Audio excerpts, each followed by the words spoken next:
Hello aspirants, welcome to E classroom. তোমরা জানো যে আমরা একটা নতুন সিরিজ লঞ্চ করেছি কিছুদিন হলো, যেখানে আমরা প্রতিদিন কি কি কারেন্ট অ্যাফেয়ার্স আর কি কি ইম্পর্টেন্ট জিনিস আমাদের চোখের সামনে প্রতিদিন ঘটছে সেগুলো নিয়ে আলোচনা করছি।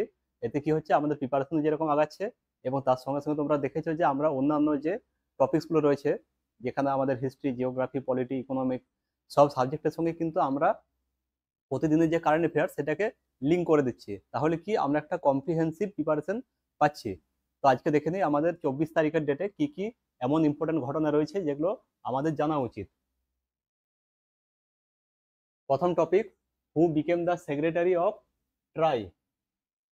ট্রাই হচ্ছে telecom regulatory authority of India. এটা কিন্তু পরীক্ষাতে কোশ্চেন দেয় বিভিন্ন সময় অ্যাব্রিভিয়েশন হিসাবে। এই ট্রাইয়ের ফুল ফর্ম কি? এই ট্রাইয়ের ফুল ফর্ম কিন্তু মনে রাখতে হবে, telecom regulatory authority of India. অর্থাৎ আমাদের দেশে যেসব কোম্পানিরা বর্তমানে মোবাইল পরিষেবা দেয়, তাতে এয়ারটেল আছে বা বিভিন্ন রকমের যে কোম্পানি রয়েছে, তাদেরকে কিন্তু রেগুলেশন করার জন্য, তাদেরকে কন্ট্রোলে রাখার জন্য হচ্ছে এই ট্রাই। তো ট্রাইয়ের বর্তমান যিনি সেক্রেটারি হলেন তিনি হচ্ছেন অতুল কুমার চৌধুরী। পরীক্ষার পারপাসে অ্যাপয়েন্টমেন্ট কিন্তু খুবই গুরুত্বপূর্ণ, কারণ আমরা যদি প্রিভিয়াস ইয়ার্স কোশ্চেন পেপার দেখি বিভিন্ন পরীক্ষার, সেখানে দেখবো যে সবচেয়ে ইম্পর্টেন্ট টপিকস হচ্ছে অ্যাপয়েন্টমেন্ট, অর্থাৎ কে কোন ডিপার্টমেন্টে কি হিসাবে অ্যাপয়েন্ট হয়েছেন। সেই জন্য কিন্তু এই ট্রাইয়ের যে বর্তমান সেক্রেটারি নিযুক্ত হলেন, এটা কিন্তু পরীক্ষার পারপাসে খুবই গুরুত্বপূর্ণ। এবার দেখো ট্রাইয়ের ফুল ফর্ম, এটা কিন্তু আমি আগেও বললাম, এটাই লিখে দেওয়া আছে আর একবার, the telecom regulatory authority of India. ঠিক আছে, এটা হচ্ছে গভর্নমেন্ট ইন্ডিয়ার একটা বডি, রেগুলেটরি বডি। এর হেড অফিস কোথায়? এর হেড অফিস হচ্ছে নিউ দিল্লি। ঠিক আছে, এগুলো কিন্তু আমাদের জিকের জন্য পরীক্ষাতে দেয়। বিশেষ করে ট্রায়ের ফুল ফর্মটা পরীক্ষাতে একবার দিয়েছে, আমরা দেখেছি। আর ট্রায়ের বর্তমান যিনি চেয়ারপারসন, অমিত কুমার, অনিল কুমার লাহোতি, এটাও কিন্তু পরীক্ষার জন্য ইম্পর্টেন্ট। তাহলে এখান থেকে আমরা কয়েকটা জিনিস শিখলাম। প্রথম কথা, ট্রাই কি? ট্রাই হচ্ছে একটা রেগুলেটরি বডি, যেটা আমাদের যেসব কোম্পানিরা সার্ভিস প্রোভাইড আমাদের করছে তাদের উপরে রেগুলেট করে, যেসব কোম্পানিরা মোবাইল পরিষেবা দেয়। ট্রায়ের বর্তমান যিনি সেক্রেটারি হলেন অতুল কুমার চৌধুরী। এবার ট্রায়ের হেড অফিস কোথায় এবং ট্রায়ের চেয়ারপারসন কে, এই কয়েকটা জিনিস আমরা এই পিপিটি থেকে শিখলাম। আমরা পরের টপিক দেখছি কি আছে, হেমিস ফেস্টিভ্যাল।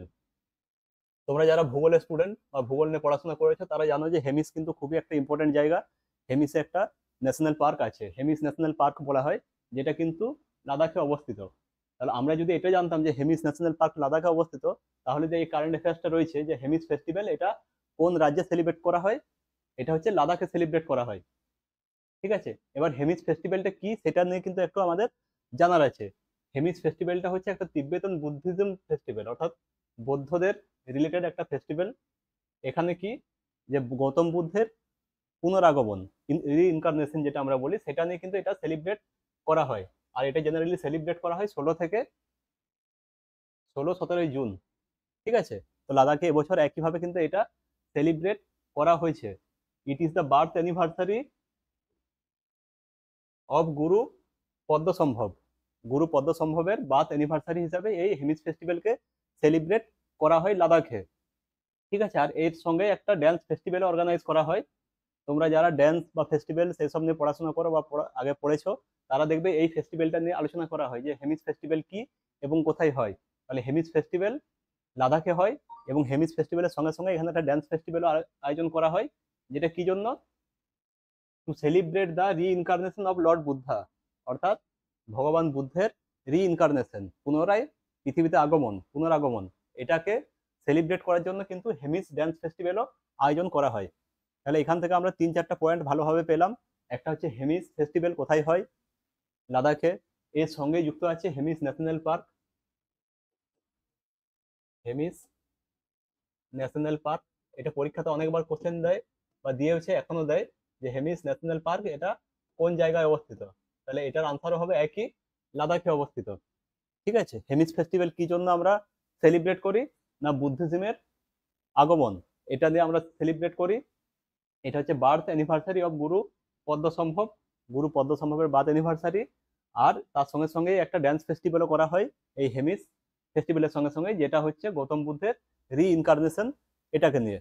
তাহলে আমরা অনেকগুলোই টপিকস এখানে নতুন শিখলাম।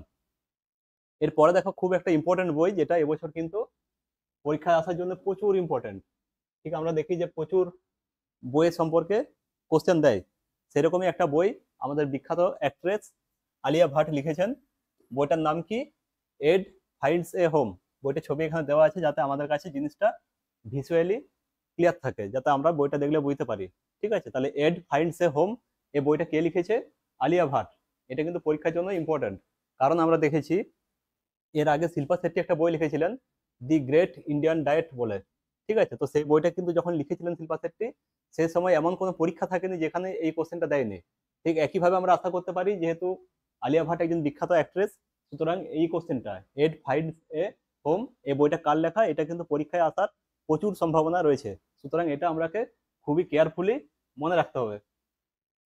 তারপরের question, on which day United Nations public service day was celebrated. তাহলে ইউনাইটেড নেশনস পাবলিক সার্ভিস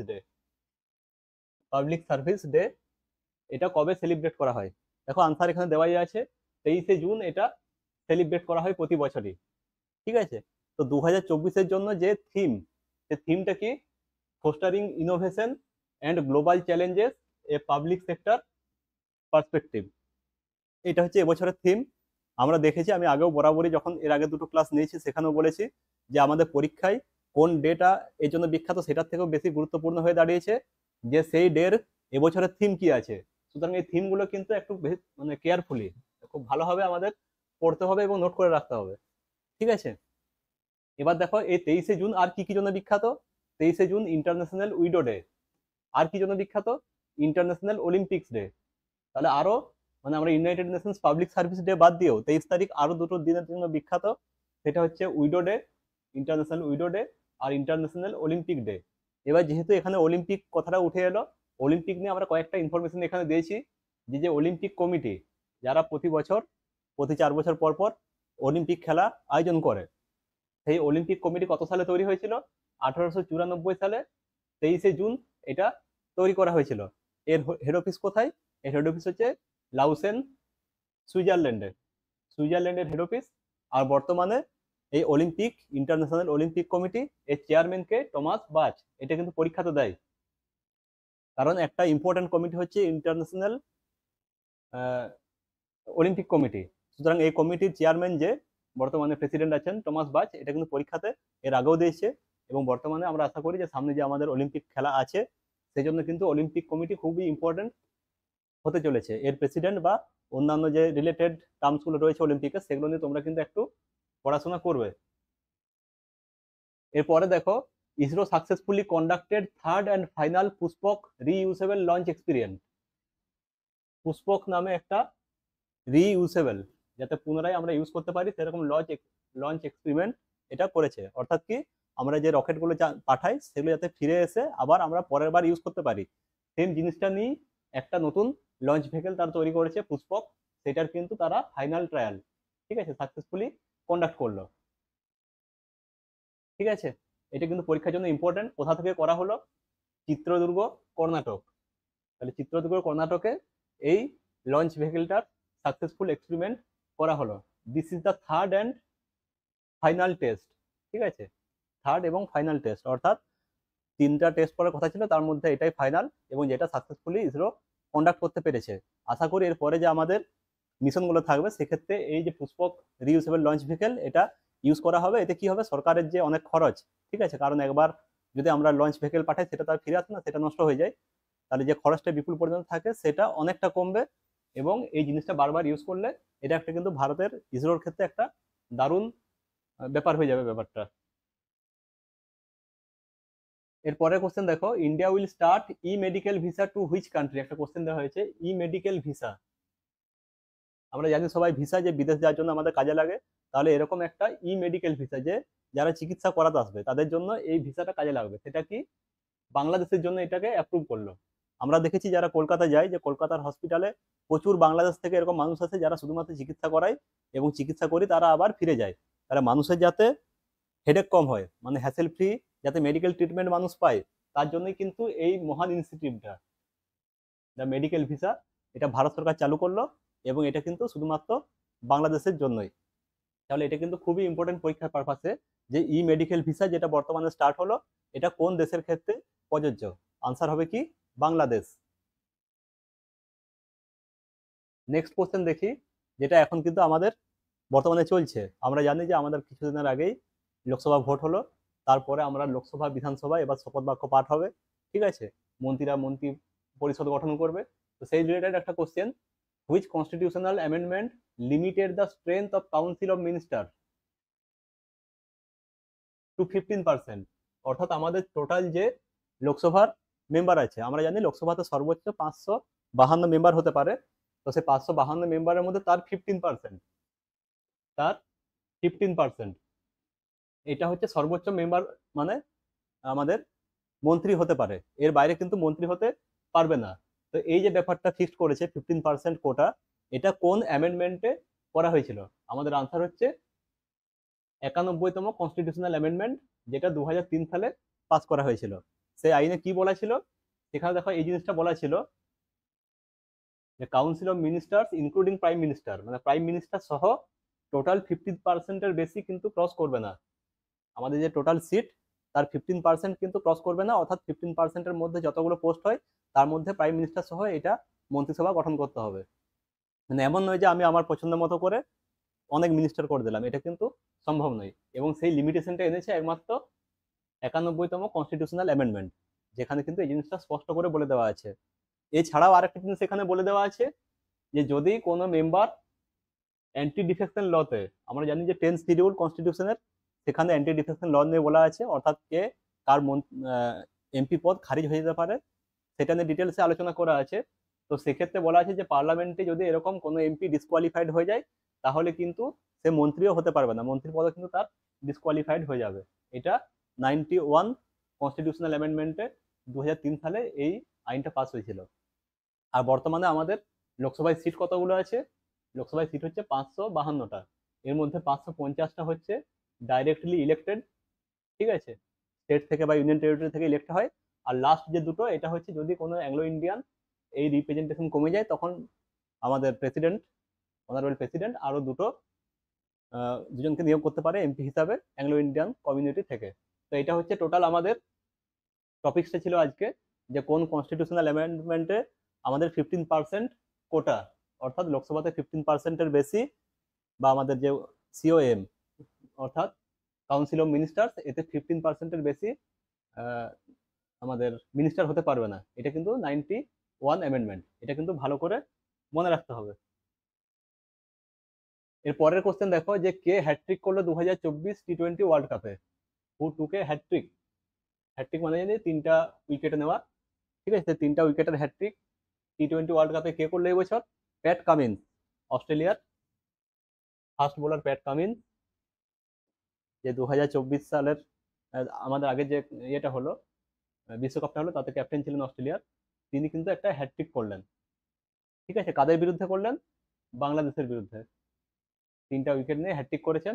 উনি হচ্ছেন সেকেন্ড এরকম অস্ট্রেলিয়ান হলেন ব্যাটলির পর, যিনি এরকম হ্যাট্রিক করতে পারলেন, ঠিক আছে। এটা খুবই ইম্পর্টেন্ট, যেহেতু এ সময় আমাদের এখন ক্রিকেট বিশ্বকাপ চলছে, তো সেই পারপাসে এটা কিন্তু পরীক্ষার জন্য ইম্পর্টেন্ট আছে।